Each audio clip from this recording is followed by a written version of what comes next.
Assalamualaikum warahmatullahi wabarakatuh. Selamat pagi anak-anak.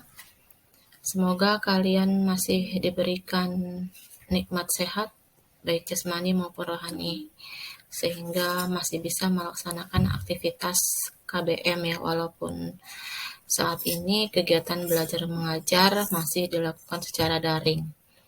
Harapannya ya semoga apa yang disampaikan pada pagi hari ini walaupun secara daring bisa dipahami dan bisa dimengerti oleh kalian semua.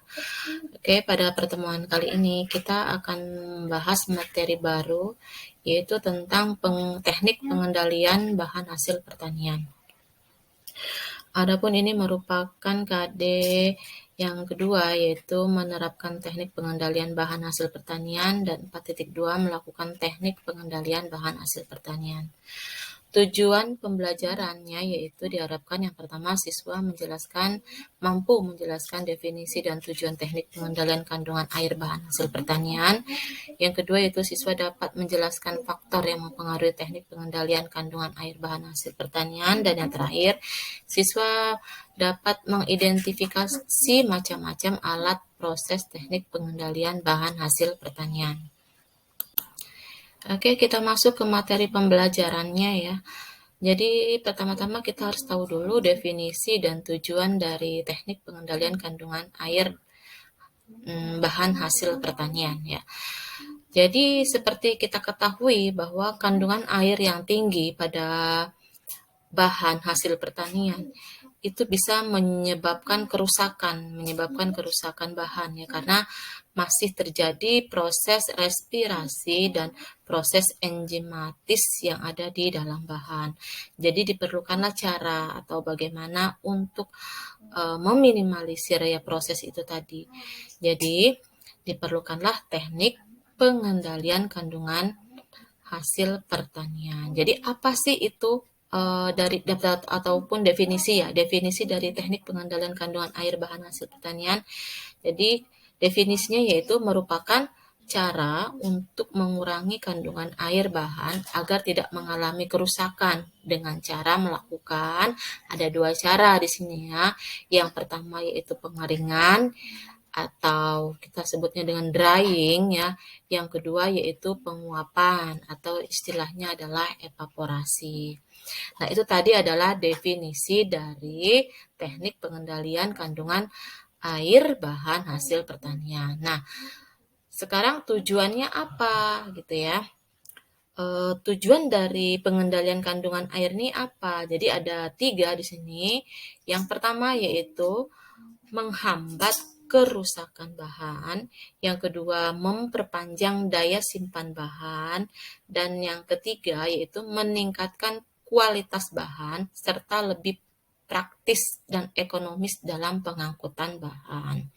Jadi itu tadi definisi dan tujuan dari teknik pengendalian kandungan air bahan hasil pertanian.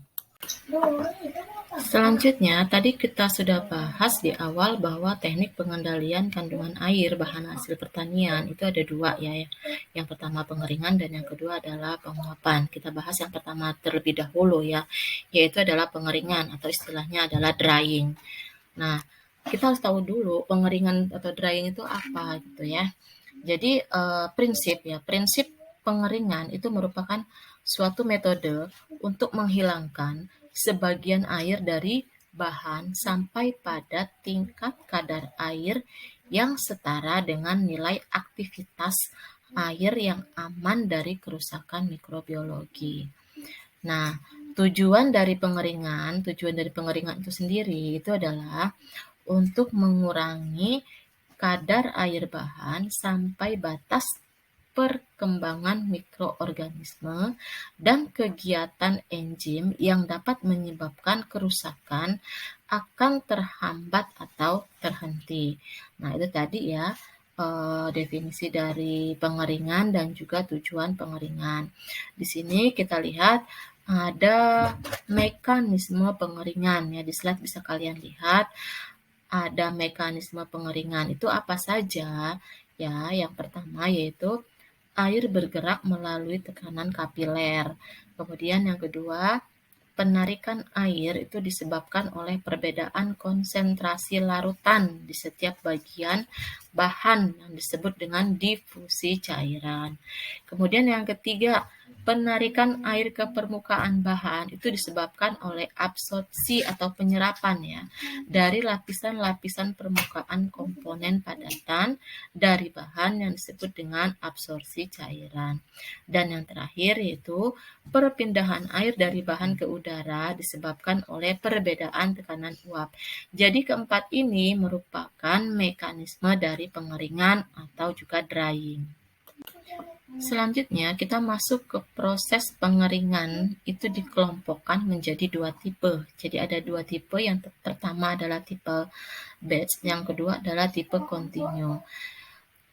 Tipe batch itu sendiri apa? Jadi kalau pada tipe batch itu bahan dimasukkan ke dalam peralatan pengering dan pengeringan berlangsung selama periode waktu tertentu. Jadi tidak terus-menerus ya. Nah, sedangkan kalau continue itu kebalikannya dari tipe batch. Jadi kalau tipe continue itu bahan ditambahkan secara terus-menerus ke dalam pengering dan bahan kering dipindahkan secara terus-menerus. Selanjutnya kita lihat di sini pada slide terdapat dua proses pada pengeringan bahan ya. Jadi ada dua proses pengeringan bahan. Yang pertama yaitu proses pemindahan panas untuk menguapkan cairan pada bahan dengan bantuan udara pengering. Dan yang kedua, proses pemindahan massa ya. Tadi yang pertama panas, ini yang kedua massa ya. Proses pemindahan massa di mana air atau uap air dari bahan itu akan berpindah dari bahan ke permukaan bahan.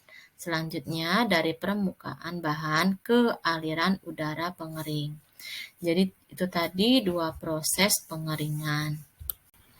Selanjutnya, teknik pengendalian kandungan air bahan hasil pertanian. Yang kedua, yang pertama tadi kan pengeringan ya, yang kedua adalah penguapan atau juga evaporasi. Nah, evaporasi itu sendiri apa?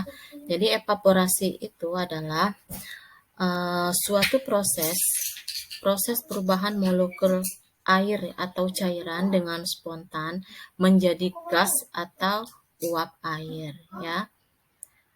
Proses ini itu merupakan kebalikan dari proses kondensasi ya. Jadi penguapan merupakan proses menghilangkan sebagian air yang ada pada bahan cair dengan cara mendidihkannya.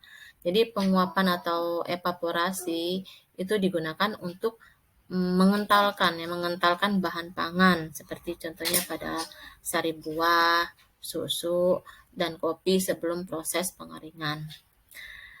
Nah, di sini evaporasi itu sendiri dibagi menjadi dua kondisi ya. Yang pertama adalah evaporasi yang terjadi secara alami. Yang kedua adalah evaporasi yang timbul karena pemberian uap panas atau steam. Contohnya nih, yang pertama pemberian panas ke dalam cairan, kemudian pembentukan gelembung-gelembung akibat pemisahan uap dari cairan. Kemudian yang keempat itu adalah mengkondensasi uap air. Selanjutnya kita masuk ke tujuan proses penguapan atau evaporasi.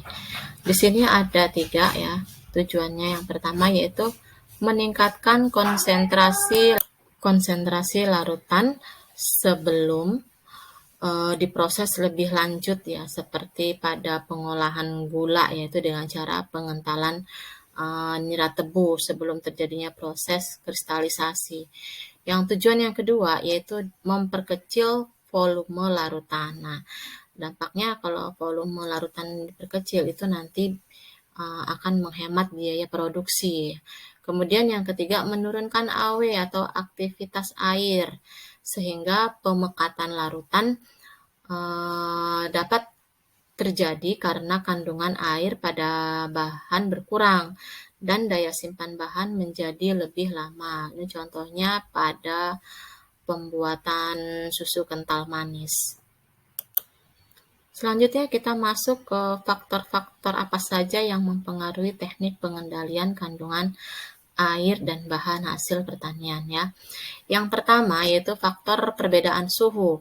Jadi jika semakin tinggi suhu, itu maka akan semakin cepat proses pengeringan bahannya. Kemudian yang kedua, RH atau kelembaban relatif ya. Nah, ini kalau RH ini semakin rendah kelembaban relatif udara, maka semakin cepat proses pengeringan bahan. Faktor yang ketiga apa? Faktor yang ketiga itu adalah luas permukaan. Jadi, kalau luas permukaan bahan besar, itu akan mempercepat proses pengeringan bahan ya. Jadi, makin luas permukaan bahan, makin cepat proses pengeringan. Kemudian yang keempat adalah ketebalan dan kadar air bahan. Jadi, ketebalan bahan mempengaruhi, kadar air bahan juga mempengaruhi teknik pengendalan kandungan air ya. Jadi untuk ketebalan itu ketebalan ukuran atau lapisan bahan yang besar makin tebal maka prosesnya akan berjalan lambat ya. Kalau tipis maka akan berjalan cepat. Nah, untuk kadar air bahan itu bahan yang mempunyai kadar air tinggi itu pastinya akan membuat proses pengaringan menjadi lebih lambat. Dan faktor yang selanjutnya itu adalah kecepatan aliran udara dan tekanan udara. Nah, untuk kecepatan aliran udara itu makin tinggi kecepatan udara, maka makin banyak penghilangan uap air ya dari permukaan bahan sehingga dapat mencegah terjadinya udara jenuh di permukaan bahan. Sedangkan untuk tekanan udara, semakin kecil tekanan udara itu maka akan semakin besar kemampuan udara untuk mengangkat air selama pengeringan. Nah, itu tadi adalah faktor-faktor yang mempengaruhi teknik pengendalian kandungan air bahan hasil pertanian. Selanjutnya kita masuk ke faktor-faktor yang mempengaruhi penguapan atau evaporasi ya. Di sini ada 4 faktor. Yang pertama suhu dan tekanan, yang kedua adalah luas permukaan, yang ketiga adanya kerak, dan yang keempat adalah jenis bahan dan viskositas cairan. Untuk faktor yang pertama yaitu suhu dan tekanan ya. Jadi suhu dan tekanan itu sangat berpengaruh pada kecepatan penguapan ya. Jika semakin tinggi suhu, maka penguapannya juga akan semakin cepat. Selanjutnya yaitu luas permukaan. Jadi bahan yang mempunyai luas permukaan yang besar, maka makin luas pula permukaan bahan yang kontak langsung dengan medium pemanasan. Kemudian yang ketiga yaitu jenis bahan dan viskositas cairan ya.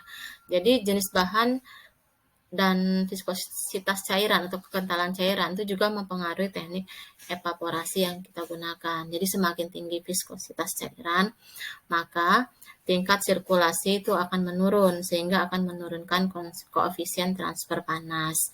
Dan yang terakhir, faktor yang terakhir adalah adanya kerak.